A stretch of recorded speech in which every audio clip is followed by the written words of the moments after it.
That's pretty good. Hey everybody, Terry Johnson here. Now that I've put another version out of Mio Amore, I've got to take you back of how it came about and the song that was before it that brought this one to life today. So many people have asked me, how in the world did I come up with that arrangement of I Only Have Eyes for You? How'd you do that? George Goldner, the president of N Records, he and Richard Barrett were coming down the street and they saw us. Flamingos! Here are the Flamingos. You guys interested in coming to N Records? Say, label it, Little Anthony's on? Don't remember me. Yeah, sure. So he asked me if I would be interested in giving the Flamingos a new sound. Terry, can you come up with some ideas on like maybe old standards and just put your touch on it and see what we can do with it? I said, George, I'm wide open. What you got? You're gonna have to figure that out for yourself. So he and Richard Barrett went downtown and got all this music. They came back with 34 or 35 songs. So we picked out 33. And then we got down to the very last song. I like the words, I like the melody, but I didn't like the chord changes. I don't like it. So I was playing off my guitar and Nate was saying, well, Buzzy, why don't you do this? Why don't you do that? Why don't you do this, do this, do this, do this? He said, hey, I got an idea. How about the Vogel Boat song?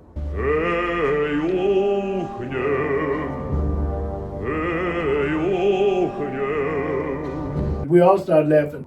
They left, and I was in my room, and I had a bad habit of laying in bed, and with my guitar on my chest, I would just be playing, you know, what I was doing. And I fell asleep. And this is the truth. I heard something in I know it was God. I call him Yah. But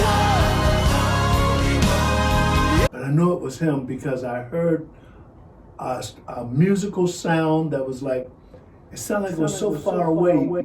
And the more I listened to it, the closer it got to my ear, to my spiritual ear. And I heard, I heard something strange like that, and I heard these beautiful chord changes, and I heard the whole arrangement, the beautiful harmonies, the way it was structured in my head. I know y'all gave it to me. And I woke up, and my hand was right on my guitar. It was and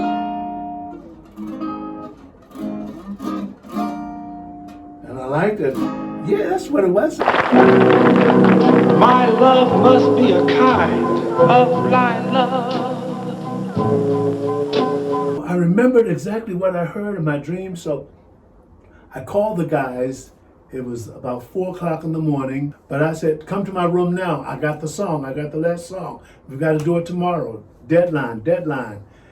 And nobody really wanted to come. I said, you got to come. There's no other way for me to remember it. So it was like, oh man, are you crazy? And they walked in grudgingly with their faces all poked out, lips poked out, face dropped down. And I said, hey, listen, here it is. So I played what I heard in the dream. I gave them the harmony parts.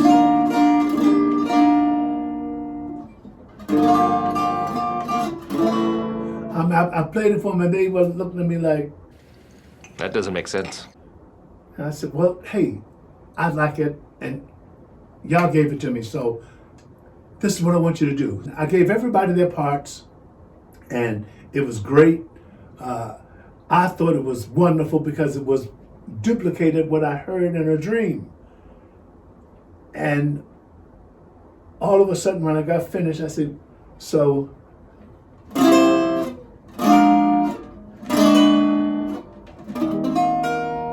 how you like it, guys?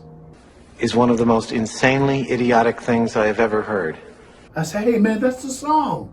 That's the song. That's what I heard. They said, Buzzy, I think hey man, you lost it, dude. You lost it. You lost me. I don't hear that at all. I said, well, we got to do it. It's, deadline is tomorrow. Got to be in the studio. How about no? No. No. They didn't want to do it. We recorded it. And after it was finished, Nate kind of liked it. But the rest of the guys, it was like, oh man, what a waste of time. I said, that's it. I said, we got all 33 songs. I did what George wanted me to do, so here we go. They walked out, left me standing there with the other musicians. About 2 or 3 days later, George Goldner called me. He said, Terry Johnson. I said, yeah. Hi, George, how you doing? He said, what the hell's wrong with you, man? I said, what's the matter? What's wrong? He said, what's wrong is that you went in the studio and recorded nothing but garbage. He said, I didn't give you permission to go in there and do what you just did. What we've got here is failure to communicate. He said, I told you to finish these songs. He said, Terry, this song is garbage. Garbage day! It doesn't sound like 50s music at all. So, you know, hey man, you know, like, I tell you what, don't you ever go in that studio without my permission, without me or Richard being with you. I can't trust you. I can't trust you. Look at what you did. Something's wrong with you. He said, but because the money is spent, I'll put this song on Flamingos Serenade. So you're telling me there's a chance? But hey man, that's it. You're fired. I felt so bad, I just turned my back and like, okay, George. I walked out with my head down. Everybody looked at me like, they knew I had just been bitched out. I don't deserve this. So the album was released. When the DJs got the album, they listened to it, and before we knew it, the song was being played in New York, Chicago, California, Baltimore, Washington, Philadelphia, South Carolina, North Carolina. It was just spreading like wildfire. And before we knew it, we had our biggest hit. And a couple of months went by, and George Goldner saw me out in the office. He said, Terry, come here for a minute. What would you wish of me? I went in like, you know, thought he was going to be still mad with me. He said, Terry, I just want to say one thing to you. I said, okay, George, what is it, man? He said, I want you to know that you have carte blanche whenever you want to go in that studio, without me. Just do what you just did. Go in that studio anytime. It's all yours. You got my consent. I'm the king of the world! And it wound up being our biggest song, the song that keeps on giving. As that was climbing really higher and higher on the charts, he called me in his office again. He said, Terry, he said, you know, like, I only have asked for you. He said, that's a big song. He said, I saw what you did to that. We need a follow-up that sounds similar to that.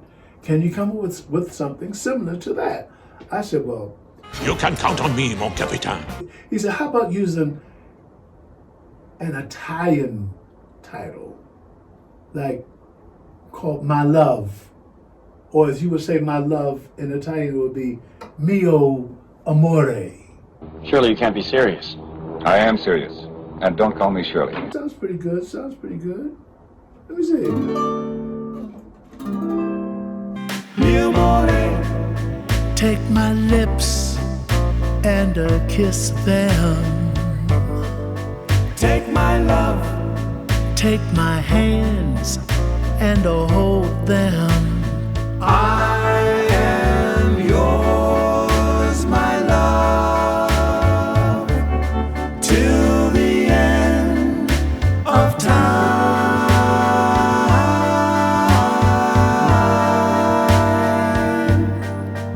He said, yes, yes, yes, yes, yes. So we called it Mio Amore, got the guys together. Oh, boys! I'm back! Shared it with everybody. It was one of the most beautiful songs to follow up I Only Have Eyes for You. George was so proud of me. Always called me on the phone, asked me what other ideas I had. But I had to tell you the story of how Mio Amore came about. An Italian love song called My Love. Also, please make sure that you subscribe to my YouTube channel, Hot Fun Records on YouTube. Make sure you subscribe, hit the bell so that you will always be the first one to get the newest releasing and the newest of everything that we're doing, our work schedule, our new music and everything. And we're going to constantly be putting out songs, I'm going to say every 6 to 8 weeks. I'll be back.